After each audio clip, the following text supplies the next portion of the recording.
இன்ட்ரோவில் பார்த்த மாதிரி கோயம்புத்தூருக்குன்னு வந்தால் கண்டிப்பாக எல்லோரும் போய் பார்க்க வேண்டிய ஒரு இடத்துக்கு தான் வந்திருக்கோம். நம்ம மருதமலைக்கு தான். இதுதான் கோயிலோட வழிகாட்டி. கொஞ்சம் வீடியோ நிறுத்தி அதை படிக்கணுன்னா படிச்சுக்கோங்க. கோயில்னு வந்துட்டாலே இந்த மாதிரி கடைங்க இருந்தால் தான் அழகு. அதுவும் இந்த கோயிலில் நிறைய கடைங்க இருக்கும், நிறைய பொருள் இருக்கும். மாலைகள், பூ, பொருட்கள், குழந்தைங்களுக்கு விளையாட்டு பொருட்கள் எல்லாமே இங்கே நிறையா இருக்கும். கோயிலுக்கு 2 வழியாக போகலாம். ஒன்று படி வழியாக போகலாம், இல்லை இந்த ரோட்டில் போகலாம். இதில் பைக்ஸு, காரு எல்லாம் அலோவ் பண்ணுவாங்க. விசேஷ நாள் அலோவ் பண்ண மாட்டாங்க. அப்படி நீங்கள் விசேஷ நாள் அலோவ் பண்ண முடியல, படியில் உங்களால் நடக்க முடியலன்னா கோயிலே அதுக்கேற்ற பஸ்ஸெல்லாம் ரெடி பண்ணி அனுப்பிட்டுருக்காங்க, மேலே போகிறக்கும் கீழே வரக்கும்.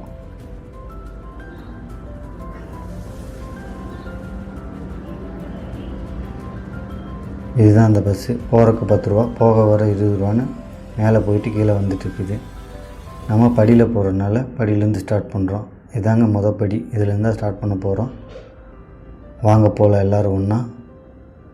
மொத்தம் இந்த கோயிலில் 837 ஸ்டெப்ஸ் இருக்குது.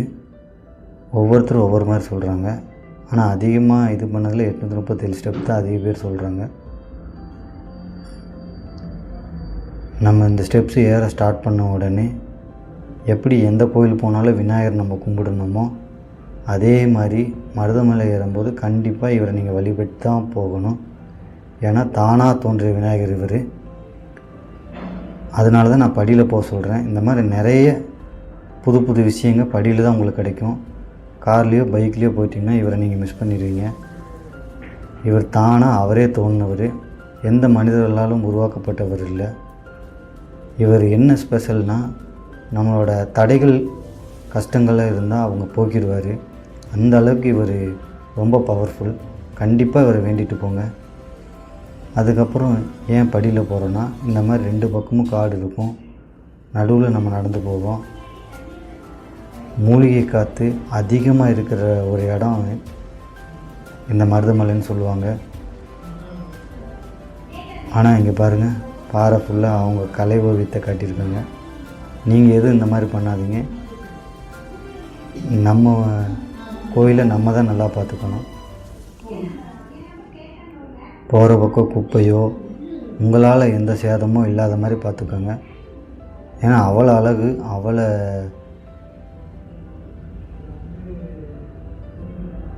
பிரியம், அவ்வளோ வேண்டுதல், அவ்வளோ கஷ்டங்கள் எல்லாம் போக்குற ஒரு இடமா இருக்கிறது இந்த மருதமலை. அதை நம்ம இன்னும் அழகாக பார்த்துக்கணும். பாருங்களேன், மலை கோயில் போகிறது ஃபுல்லாக அழகாக தான் இருக்கும். என்ன தான் படியில் எத்தனை பேர் நடந்து வந்தாலும் நிறைய பேர் காரு பைக்கில் போவாங்க. அது இன்னும் கூட்டம் மேலே இருக்குன்னு நினைக்கிறேன். படியிலே எத்தனை பேர் போகிறாங்க. பார்த்துக்கிட்டே போகலாங்க, அவ்வளோ அழகாக இருக்கும். இங்கே பாருங்கள் எப்படி இருக்குன்னு. ஏன் படியில் போகிறோன்னா உங்களோட ஸ்ட்ரென்த் என்னென்னு அப்போ தான் புரியும். நம்மளால் நடக்க முடியாதுன்னு நீங்கள் நினச்சிட்ருப்பீங்க, நம்மளால் ஏற முடியாதுன்னு நீங்கள் நினச்சிட்ருப்பீங்க. ஒரு சின்ன குழந்தை உங்கள் முன்னாடி ஏறும், அதை பார்த்து உங்களுக்கு இன்னொரு புத்துணர்ச்சி வரும். அதுதாங்க இந்த படியில் ஏற அழகு. நம்மளுக்கு உண்டான ஸ்ட்ரென்த்தை அவரே நமக்கு கொடுப்பார், முருகரே. அதனால் கண்டிப்பாக படியில் போங்க. இது இடும்பன் சன்னதி. இடும்பன் சன்னதியில் நம்மளோட கவலைகள்லாம் கொண்டு வந்து கொடுத்தா அவர் அதை ஏற்றிக்குவார். நம்மளோட கஷ்டத்தை அவர் போக்கிடுவார். இந்த மலையை தூக்கிட்டு வந்தது இவர் தான்.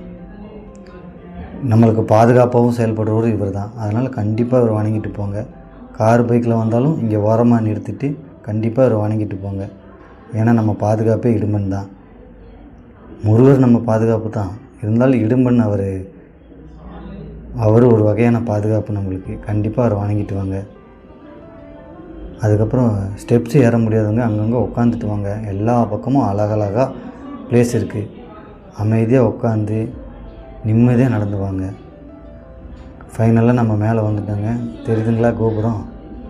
நம்ம என்ன தான் கஷ்டப்பட்டு நடந்து வந்தாலும் அந்த கோபுரத்தை பார்த்த உடனே அந்த கஷ்டமெல்லாம் பறந்துடுங்க. அதே மாதிரி முருகரை பார்த்த உடனே நம்ம மனசில் இருந்த கஷ்டமெல்லாம் பறந்து போயிருங்க. அதனால் கண்டிப்பாக ஒரு முறை மருதமலை கோயிலுக்கு வந்து பார்த்துட்டு போங்க. படி வழியாக வாங்க. முடியாதவங்களும் நான் வர சொல்லலை, முடிஞ்சவங்க கண்டிப்பாக படி வழியாக வாங்க. வந்தீங்கன்னா தான் உங்களுக்கு அந்த பார்த்திங்களா இங்கேயே எவ்வளோ கூட்டம்னு. நம்ம படியில் நடந்து வரும்போது அவ்வளோ கூட்டம் இருந்துச்சு, மேலே இவ்வளோ கூட்டம் இருக்குது. கண்டிப்பாக கோயில் ஃபுல்லாக கூட்டமாக தான் இருக்கும். வாங்க எல்லோரும் பார்க்கலாம்.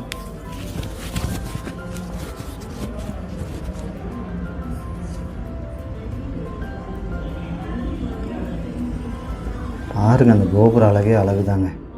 மேலே போய் நல்லா காட்டுறேங்க. பாருங்க, சின்ன குழந்தைலாம் ஏறுது.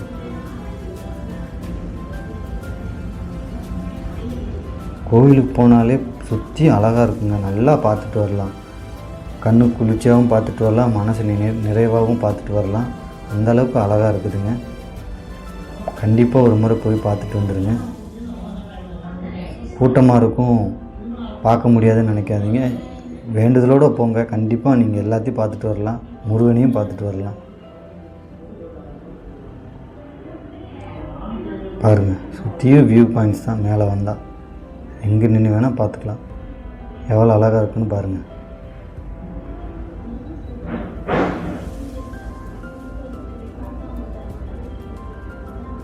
பார்த்தீங்களா எவ்வளோ அழகாக இருக்குன்னு. நான் இப்போ தான் யூடியூப் சேனல் ஆரம்பித்து போட்டிருக்கேங்க. ஏதாவது குறைகள் இருந்துச்சுன்னா சொல்லிடுங்க, தப்பு இருந்தாலும் சொல்லிடுங்க கமெண்ட்ஸில், அதை நான் அக்செப்ட் பண்ணிக்குவேன். சப்ஸ்கிரைப் பண்ணி பாருங்கள் கோபுரத்தோட அழகை. இந்த கோபுரத்தை பார்த்தாலே உணர்ச்சி பொங்குதுங்க. அவ்வளோ அழகாக இருக்குது எல்லாம். கண்டிப்பாக வந்து மருதமலையை பார்த்துட்டு போங்க. பாருங்கள் எவ்வளோ கூட்டம் இருக்குன்னு. இதெல்லாம் பொதுவாக இங்கே நின்று எல்லாம் ஃபோட்டோ எடுத்துகிட்டு இருப்பாங்க வரும்போது. பார்த்தா இப்போ இத்தனை கூட்டம் இங்கேயே நிற்கிது. இப்போ நிறைய கூட்டம் இங்கே இருக்குது.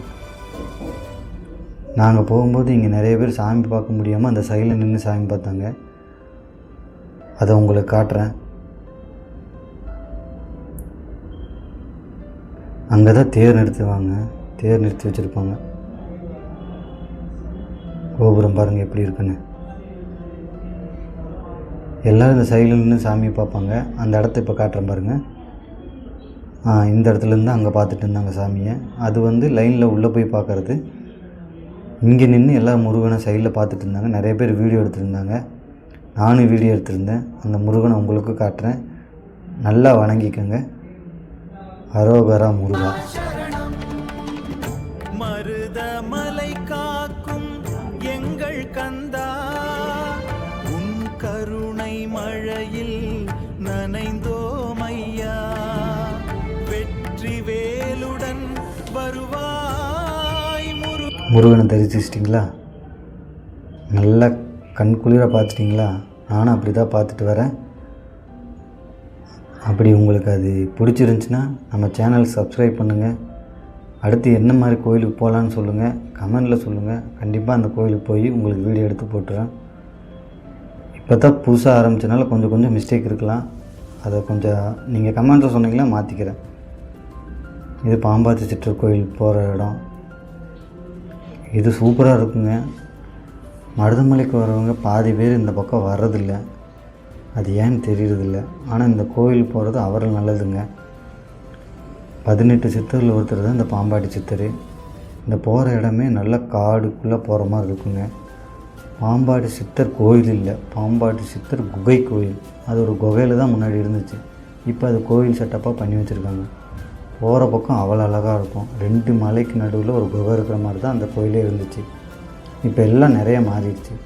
ஆனால் இதுவும் அழகாக தான் இருக்குது. அதனால் கண்டிப்பாக பாம்பாட்டி சித்தர் கோயில் போய் பார்த்துட்டு வாங்க. பாம்பாட்டி சித்தர் கோயில் போய் ஏன் பார்த்துட்டு வர சொல்கிறேன்னா, நீங்கள் எதாவது வேண்டுதல் வச்சு அவர்கிட்ட பண்ணிட்டு வந்தீங்கன்னா உங்களுக்கு பாம்பு ரூபத்தில் உங்கள் கண்ணில் காட்டுவார்னு சொல்லுவாங்க. அதாவது உங்கள் வேண்டுதலை அவர் ஏற்றுக்கிட்டாரு, பண்ணி கொடுப்பாருன்னு அர்த்தம். அதுவும் இல்லாமல் இந்த கோயிலில் போயிட்டு எல்லாம் ஒரு 5 நிமிஷம் 2 நிமிஷம் உட்காந்துட்டு வருவாங்க.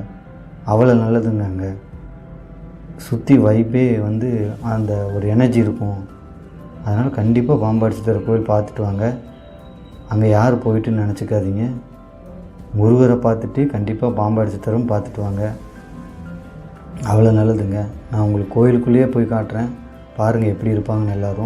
எல்லோரும் ஆளுக்கால் ஒரு பக்கம் உட்காந்து பேசிட்டு அமைதியாக உட்காந்து தியானம் பண்ணுறவங்களும் இருப்பாங்க. வேணால் பாருங்கள்.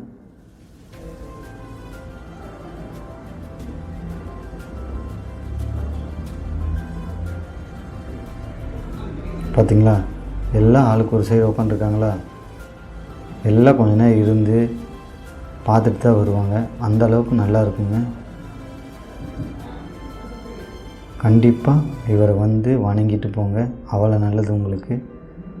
உங்களுக்கு எல்லாம் நலமாக இருக்கட்டும். அப்புறம் இது முடிஞ்சு நாங்கள் கீழே வந்துட்டோங்க. மறுக்கா இங்கே புதுசாக ஃபோட்டோ எடுக்கிறதுக்குள்ள இடம் இருந்துச்சு. அங்கே நான் ஃபோட்டோ எடுத்தாச்சு. நீங்கள் எடுக்கிறதா இருந்தாலும் அங்கே எடுத்துக்கோங்க. அந்த இடம் நல்லா இருக்குது. அப்புறம் என்ன இங்கே ஒரு குறைனா, கீழே ஸ்டெப்ஸில் ஏறும்போது நிறைய பக்கம் தண்ணியே வரலைங்க. அது மட்டும் தான் கொஞ்சம் குறையாக இருந்துச்சு. மற்றபடி கோயில் ரொம்ப அழகாக இருக்குது. நீங்களும் போய் பார்த்துட்டு வாங்க.